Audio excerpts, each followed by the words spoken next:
E aí, pessoal da rede, tudo bem? Eu sou o professor Thiago Lazarim.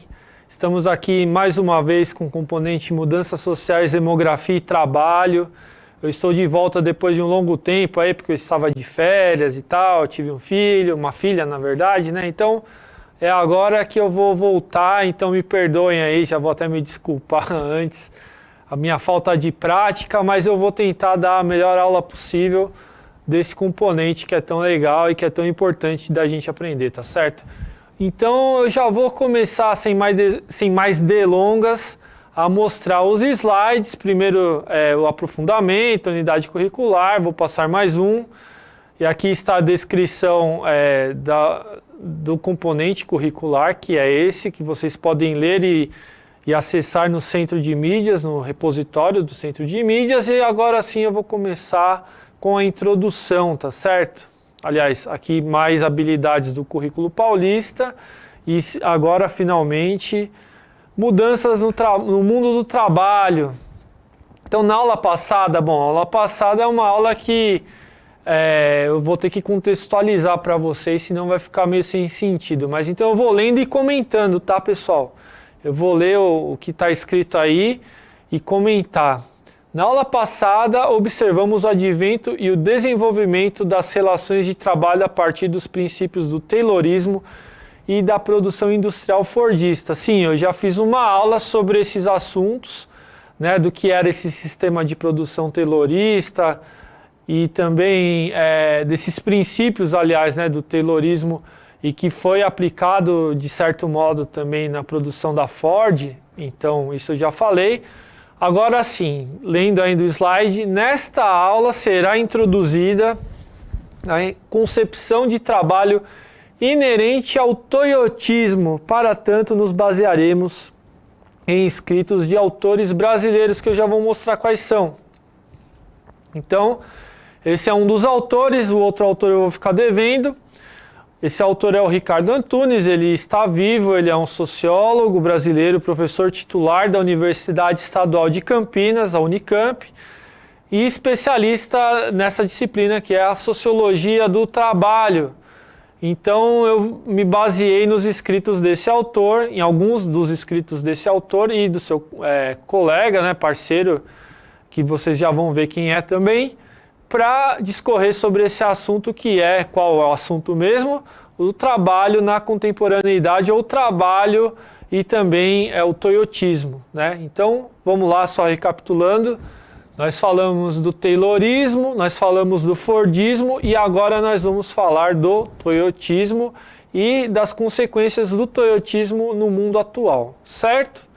Agora eu vou passar mais um slide, o envolvimento do trabalho. Então, olha só, o Ricardo Antunes é um dos autores e o outro é o Giovanni Alves, né? Então, de acordo com Ricardo Antunes e Giovanni Alves, um trabalho que foi publicado em 2004, o modo capitalista de produção realiza a captura da subjetividade do trabalhador. Expressões complicadas, essas que eu também vou, como já falei, comentar. Eu vou lendo e comentando o slide. Subjetividade do trabalhador, eu já vou falar o que é isso, tá bom? Um fator que interferiu decisivamente na relação entre o que eles denominam elemento subjetivo, ou seja, essa tal da subjetividade do trabalhador que eu vou comentar, e a produção da mais-valia, está aí um conceito marxista também, que eu também preciso comentar ou relembrar a vocês, foi a difusão do modelo do toyotismo. Então essa última frase que eu acabei de ler, ela quer dizer o seguinte, né, um fator que interferiu na questão da subjetividade do trabalhador e nesse fenômeno que o Marx estudou, que é a mais-valia, no mundo atual, ou mais recentemente, a difusão do modelo do toyotismo. Essas duas coisas, subjetividade e mais-valia, elas se encontram e se difundem a partir do toyotismo com mais força. É isso que está escrito, é isso que eu quis dizer. Então vou ter, em primeiro lugar, que explicar para vocês o que significa esse tal de elemento subjetivo, captura da subjetividade, que parece ser uma coisa meio esquisita, meio nebulosa, e em seguida, lógico, a mais-valia, para falar então do toyotismo. Então o Ricardo Antunes, que é esse autor, professor da Unicamp, ele se atenta muito a questão da formação do aspecto subjetivo. O que é subjetivo? Nós podemos opor a subjetividade à objetividade. Então, Marx, que foi um autor que nós estudamos muito em sociologia e também em outras áreas, história, economia, né, ciências econômicas, entre outras, o Marx ele propõe a análise do capital a partir de uma análise objetiva, das relações objetivas, mas também se valendo de uma relação que é a dialética, ou seja, ele fala da formação objetiva, por exemplo, do mundo econômico, das trocas econômicas, do trabalho objetivo que é realizado pelo trabalhador, pelo proletariado, enfim, né? Então nós estamos falando aí de mão na massa e de quais são as relações objetivas, ou seja, uma pessoa ela ganha salário no capitalismo e em troca disso ela realiza uma mão de obra, ela realiza uma força de trabalho, melhor dizendo, e essa força de trabalho ela é explorada. Então essa exploração da força de trabalho, sintetizando muito, tem a ver com a tal da mais-valia, que é essa expressão que eu acabei de ler para vocês, tá certo? Então a mais-valia é essa exploração da mão de obra do trabalhador, que na teoria do Karl Marx, né, o capitalista, né, o burguês, a pessoa que é proprietária dos meios de produção, ou proprietária do capital, ela tira proveito do que mesmo? Dessa exploração da mão de obra. Isso significa, em outras palavras, o seguinte: o trabalhador trabalha numa fábrica e nesse trabalho que ele realiza objetivamente, ele produz uma certa quantidade de mercadorias, só que o que ele recebe de volta na forma do salário não corresponde à riqueza total daquilo que ele produziu efetivamente, né? Então, supondo que ele criou um valor, por exemplo, de R$20, né? Eu estou falando um número totalmente aleatório, ele nunca vai receber de volta esses R$20 integralmente. Então, um bom valor desses R$20 vai ser descontado dele e vai ser apropriado pelo proprietário, né, que está empregando esse trabalhador. Isso se chama mais-valia, tá certo, pessoal? Então, essa exploração do trabalho, esse lucro, que não é apenas um lucro, mas é a própria lógica, o próprio mecanismo que se baseia o capitalismo, né, que também tira essa mais-valia. Então essa mais-valia é justamente esse valor que o proprietário, o burguês, enfim, o capitalista, ele possui consigo, que ele não contribuiu para produzir nada, ele simplesmente se apropriou da força de trabalho, do valor produzido por uma força de trabalho que é a desse trabalhador, desse proletário. Então isso daí é uma teoria do Karl Marx, né? E isso se chama mais-valia. E muito se estuda isso no campo dos estudos marxianos ou marxistas, né? Isso tudo são coisas objetivas, ou seja, que as pessoas podem verificar objetivamente através, por exemplo, de cálculos, através, por exemplo, de análises das relações, das descrições que são feitas, e também da escrita, das conclusões que se tiram a respeito dessas relações, né? Então, se percebe que um setor da sociedade é mais prejudicado e outro é mais privilegiado. Isso tudo são coisas objetivas. Mas tem um aspecto muito importante também, que é o lado subjetivo, que diz respeito ao que exatamente? Vamos dizer assim, a nossa interioridade, né? Esse mundo interior, ou então a subjetividade, quando eu falo, eu estou me referindo justamente à nossa consciência também, né? De certo modo é a nossa consciência, mas a nossa consciência ela não é total, né? Sobre as coisas que fazemos, né? Muitas coisas da nossa consciência são limitadas. E a nossa subjetividade tem também não só esse aspecto racional da consciência, mas tem também a ver com o quê? Com os nossos valores, com as nossas emoções, com os nossos sentimentos. Ou seja, eu não estou falando de coisas apenas racionais, mas eu estou falando também a respeito de um modo de sentir, de um modo de ver as coisas, né? Então eu estou falando também da sensibilidade. é como que nós traduzimos essas informações objetivas para o nosso ser, né? Para a nossa individualidade. Então, esse aspecto objetivo ele é muito importante, principalmente para um outro sociólogo que se chama Max Weber, né? Que ele também se baseia muito no sentido subjetivo da ação, né? Ou seja, é esse sentido subjetivo da nossa ação que vai determinar justamente as nossas escolhas, que vai determinar as nossas deliberações e, portanto, também o resultado objetivo daquilo que nós pensamos, né? Então, a dimensão subjetiva ela é muito importante, ela não pode ser separada, de acordo com essa teoria que eu estou me referindo, do aspecto objetivo daquilo que nós realizamos enquanto trabalhadores, enquanto membros da sociedade. Espero que isso tenha ficado mais ou menos claro para vocês. Então, resumindo tudo isso que eu falei, agora, o que nós temos? De um lado, esse sentido subjetivo, né? A captura da subjetividade do trabalhador. Então, temos aí as suas crenças, as suas convicções, os seus sentimentos, a sua sensibilidade e a sua consciência, né? De um lado. E de outro nós temos o fenômeno da mais-valia, ou seja, essa exploração da mão de obra do trabalhador. Beleza, pessoal? O que acontece com o toyotismo? Bom, o toyotismo, como vocês vão ver no decorrer dessa aula, tem a ver com um modelo, né? Aliás, é um modelo de produção que é diferente do modelo fordista de produção, né? Então, se nós quisermos fazer uma análise das transformações no mundo do trabalho nas décadas do século XX, nós temos que separar alguns modelos, né? Nem que seja para ter tipos ideais, né? Ou termos de comparação, né? Então, por exemplo, até hoje nós podemos verificar que alguns modelos que existem ainda nas fábricas têm a ver com o Fordismo, ou seja, produção industrial em massa, né? Superprodução, uma esteira de produção, especialização do trabalhador, tudo isso que eu já falei em outra aula, né? Isso ainda existe. Mas existe um outro modelo que não se baseia nesses princípios do Taylorismo. Esse outro modelo é o toyotismo.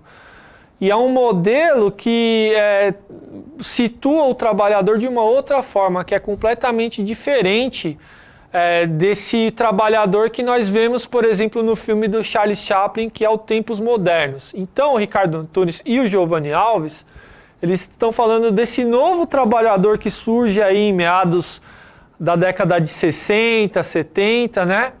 E que vai trabalhar num outro regime e que vai fazer, esse novo regime vai fazer com que essa sua subjetividade ela fique muito imbricada com a produção da mais-valia, tá certo, pessoal? Ou seja, um valor que vai ser apropriado pelo dono da fábrica e tudo mais, ou os donos, ou os acionistas, enfim, não importa, que vai lucrar muito, que vai ter um mais-valor ou uma mais-valia, também se valendo da subjetividade desse trabalhador, porque esse trabalhador ele não vai ser crítico em relação a esse sistema, muito pelo contrário, esse trabalhador ele vai reforçar ainda mais esse modelo que vai gerar mais lucro, mais valia e etc. Tá certo, pessoal? Então, eu fiz todo esse arco para explicar essa ideia que não é tão simples, né? Mas que está resumida nesse slide que eu li para vocês, tá bom? Então eu vou seguir aqui com a apresentação. Trabalho e precarização. A partir da crise econômica mundial da década de 1970, ocorreu a redução do proletariado industrial, fabril e tradicional. Esse fato deu lugar à desregulamentação do trabalho e à perda da estabilidade nas últimas décadas do século XX, né? Faltou eu concluir aí. Eu vou passar mais um slide. E agora vamos falar das características do toyotismo como modelo de produção, tá certo, pessoal? Então vamos lá, aqui, produção vinculada à demanda, trabalho operário em equipe, processo produtivo flexível, né? Então aí vem essa ideia da flexibilização que é tão usada aí, né? Melhor aproveitamento possível do tempo de produção, estoques mínimos, círculos de controle de qualidade e emprego vitalício. Ora, essas são algumas características que eu pensei do toyotismo tal como descrito por esses autores que são o Ricardo Antunes e o Giovanni Alves, tá certo? E eu vou falar então mais ou menos desse toyotismo para vocês de uma outra forma. Então vamos lá, toyotismo. Toyotismo, pessoal, nós estamos vendo que o Fordismo ele se baseou muito na especialização do trabalhador, né?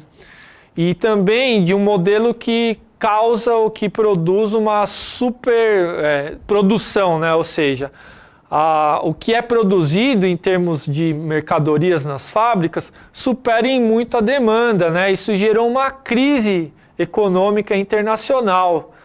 E então não era um modelo sustentável, né? Pode voltar, por favor, aqui, só para vocês me acompanharem. Não era uma coisa sustentável do ponto de vista das fábricas mesmo, porque eu já comentei algumas desvantagens do Fordismo. Uma delas tem a ver com o fato de que se existe uma grande padronização das máquinas e dos modelos e essa superprodução em série, a cada mudança de modelo, a cada mudança tecnológica, há um novo investimento, enfim, há um gasto desnecessário. Então eu falei que havia algumas brechas, por mais racional que possa parecer o Fordismo, porque tem a ver com essa esteira de produção, as máquinas e etc, etc., tem ali umas brechas nessa racionalidade, porque existe ainda um certo desperdício econômico por parte, né, dos donos das fábricas e tal, né? E tem um outro lado, que esse talvez seja o mais importante para a gente comentar aqui, que é o do trabalhador. Então o trabalhador que trabalha nesse sistema, ele acaba não tendo essa tal da subjetividade totalmente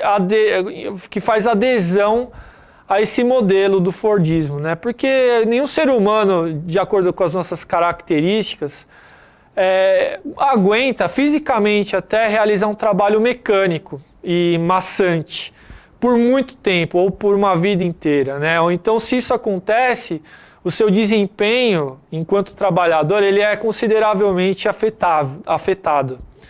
Então, vendo por esse lado também, não é o modelo ideal, né, o Fordismo, porque esse trabalho repetitivo, maçante, que não captura essa subjetividade do trabalhador, ele vai em algum momento entrar em crise e não vai permitir explorar toda essa mão de obra, tá certo? Já no toyotismo acontece uma outra coisa. Então, quer dizer, nós vimos aí no slide que a produção, em primeiro lugar, ela não é feita assim a esmo. Ela tem um limite que é vinculado à demanda. Então, eu expliquei aí o primeiro ponto. Produção vinculada à demanda. Trabalho operário em equipe, ou seja, enquanto no Fordismo as pessoas ficavam separadas em setores devido à especialização, então tinha uma pessoa que cuidava só de um eixo da produção e só fazia aquilo repetidamente, e ela nada sabia do que o seu colega de equipe fazia num outro setor, porque não era a sua função, eles apenas eram interdependentes, né? Então, isso daí também parecia não ser algo que desse para tirar muito proveito do lado do trabalhador. Então, o que foi mudado com essa concepção do toyotismo? O trabalhador ele passou a ser mais versátil e ter um espírito de equipe também, né? Então, todas as pessoas se tratam de uma forma horizontal e não vertical. Então, nós não temos mais uma hierarquia né, do gestor, né, do administrador e abaixo as outras escalas. Não, agora é uma equipe com maior horizontalidade, mas todos esses trabalhadores, obviamente, subordinados aos donos ou dono da fábrica, né? Então, mas dentro da equipe existe uma igualdade maior. Isso daí cria um outro sentimento, ou seja, interfere na subjetividade do trabalhador. Esse é o segundo ponto que eu destaquei. O terceiro ponto, que é o processo produtivo flexível, tem a ver com essa flexibilidade do trabalhador, ou seja, esse trabalhador, em vez de ele ficar apenas atado a um ponto da produção, ele vai conseguir transitar entre diferentes setores de um tal modo que ele vai se sentir de algum modo mais responsável pelo que ele faz, né? Então, se você trabalha em equipe, você também se torna mais versátil. Essa versatilidade, ela faz com que você conheça diferentes pontos do processo produtivo e não apenas um, né? Isso te dá, de certa forma, mais satisfação pessoal pelo trabalho que você realiza, né? Então você se sente alguém mais importante nesse contexto e de fato você se torna alguém mais importante porque você domina mais de um processo da produção de uma determinada mercadoria, de um determinado produto, tá certo? Então isso é uma outra coisa importante. E daí tudo isso está articulado num sistema, né? Tem o outro ponto que é o melhor aproveitamento possível do tempo de produção. Obrigado aí, viu, pessoal, por mostrar aí. Então, esse aproveitamento possível do tempo de produção é maximizar, como já existia no Taylorismo, essa relação do tempo que você gasta para realizar um trabalho, né? Então, como que isso acontece? Eu vou dizer, pela automação. Então, os computadores também eles passam a participar mais desse processo de produção. Então, nós estamos falando aí da telemática. Nós estamos falando aí também de funções que são cortadas, né, por serem desnecessárias nesse novo modelo.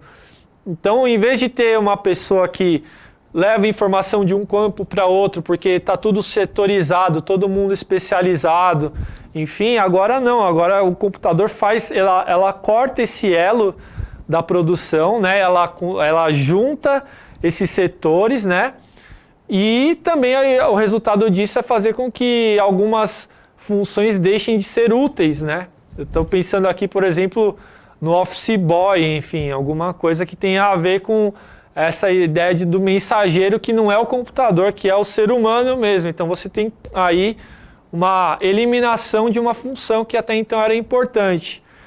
Então esse tempo de produção está relacionado também com a tecnologia. E então olha só o que acontece.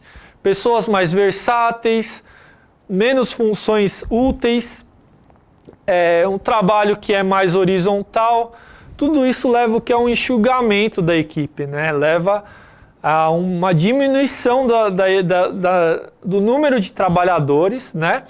Mesmo porque também, como eu falei no começo, a produção ela não existe a esmo, ela é adequada à demanda. Então você tem o que também, ao lado de tudo isso, a produção de mercadorias que são personalizadas, né? Então esses itens opcionais que nós vemos aí no carro, né? Um carro não sai na fábrica, você não vai ter a certeza que todos os carros são iguais. Tem carros com cores diferentes, com itens diferentes, acessórios diferentes. E isso tem a ver com essa produção vinculada à demanda, né? Fala assim, você vai na loja querer comprar um carro, o carro ainda não foi produzido. Ele vai ser produzido porque tem uma demanda, e não porque antes de existir essa demanda o carro já está lá.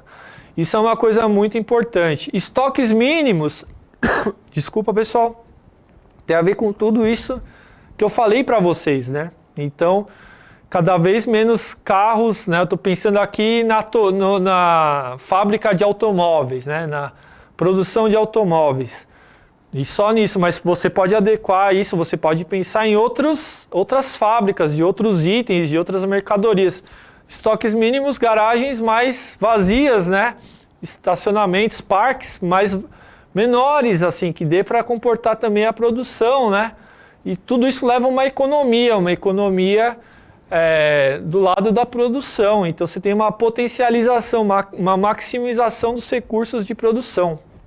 E círculos de controle de qualidade, né? Porque havia também, com essa falta de controle de qualidade, um desperdício maior também. Então, quanto menos tem controle sobre a qualidade do produto, mais peças com defeito, portanto, mais trabalho novo vai ser necessário. Então, quanto mais você garante o controle da qualidade, menos desperdício você vai ter também, e tudo isso leva a uma maior economia, né? E a questão do emprego vitalício tem a ver também com o fato de que esse trabalhador ele vai ter uma identificação grande com a fábrica, né? Olha só quantas coisas que eu estou falando que estão relacionadas. Eu vou passar mais um slide, então para vocês verem só. Com o Taylorismo e o Fordismo, não havia um grande envolvimento do trabalhador com a empresa no processo de produção de valor, pois a implicação entre, de um lado, o elemento subjetivo e de outro, o capital, era simplesmente formal. Com o toyotismo, ocorre o que os autores denominam captura integral da subjetividade operária. Bom, então isso vem reforçar o que eu acabei de dizer para vocês, né? Que é o seguinte, no toyotismo, os trabalhadores, eles se veem numa outra posição, né? Eles se veem talvez mais dignos, mais satisfeitos com o trabalho que eles realizam. E de fato, parece ser um trabalho mais satisfatório mesmo. Esse é o lado bom, vamos dizer assim. Agora vamos pensar do outro lado também. Será que tem algum problema nisso tudo? Vamos ver conosco assim, né? Então, esse trabalhador, ao mesmo tempo que ele se vê mais livre, mais flexível, mais versátil dentro da fábrica, ele também se sente mais responsável, como eu também já falei, por aquilo que é produzido nessa mesma fábrica. Mas tem aí um grande ponto aí que a gente pode observar, que é o seguinte: tudo isso vai acontecer, mas ele vai continuar, pelo menos de acordo com essa teoria que nós estamos utilizando, que é a do Ricardo Antunes e do Giovanni Alves, muito baseados também nos escritos do Karl Marx. Esses trabalhadores, por mais que eles sejam versáteis e etc, eles vão estar ao mesmo tempo mais explorados, porque eles vão ser uma mão de obra, vamos dizer assim, mais qualificada e vão ganhar menos do que eles deveriam ganhar. E, ao mesmo tempo, o que acontece? O enxugamento, né, das equipes, menos pessoas trabalhando nas fábricas, mais pessoas obsoletas, né? Ou seja, vai se criando todo um contingente de trabalhadores desnecessários para trabalharem nas fábricas. E esse trabalhador que está dentro da fábrica, às vezes ele pode se contentar por ganhar menos, porque ele vai se sentir mais ameaçado, né? Ele vai se sentir mais ameaçado de diversas formas, né? Eu falo assim, olha, poderia ser uma outra pessoa aqui no meu lugar, mas eu tenho o privilégio de estar aqui trabalhando. E também daí tem a questão de que esse trabalhador ele vai tá competindo, por exemplo, com o computador, que eu também falei para vocês. Cada vez mais os trabalhadores eles vão tentando ter ideias para mostrar, inclusive para o seu patrão, de que eles são úteis, né? Essas ideias vão acabar criando uma competitividade maior entre os próprios membros da equipe. Então, por mais que exista uma equipe, nesse contexto, existe também uma competitividade, um acirramento maior da competitividade, né? E são ônus, né? Tem os bônus e os ônus, né? Então, você vê aqui no outro modelo do toyotismo, talvez nem existisse tanto essa... toyotismo não, do taylorismo e do fordismo. Talvez nem existisse tanto essa competitividade, porque os trabalhadores eles ficavam mais isolados. Mas, ao mesmo tempo, esses trabalhadores eles se reconheciam na condição de serem pessoas exploradas e insatisfeitas com o trabalho. Agora você tem um trabalhador que teve a sua subjetividade capturada, ou seja, ele está satisfeito com o trabalho, é explorado, ganha pouco, enfim, existe a mais-valia ainda, e ao mesmo tempo ele vai competir com pessoas que estão na mesma condição, em vez de se unir a essas mesmas pessoas, ele vai perder a identificação com seus colegas de equipe e vai ganhar uma identificação com o dono da fábrica que não está na mesma posição que ele. Isso que se chama, então, a captura da subjetividade. Pessoal, estamos encerrando aqui, né? Vamos ter mais uma aula aí para explicar um pouco mais sobre isso que eu falei. E obrigado a vocês por terem assistido essa aula e eu vejo vocês na próxima. Obrigado, valeu.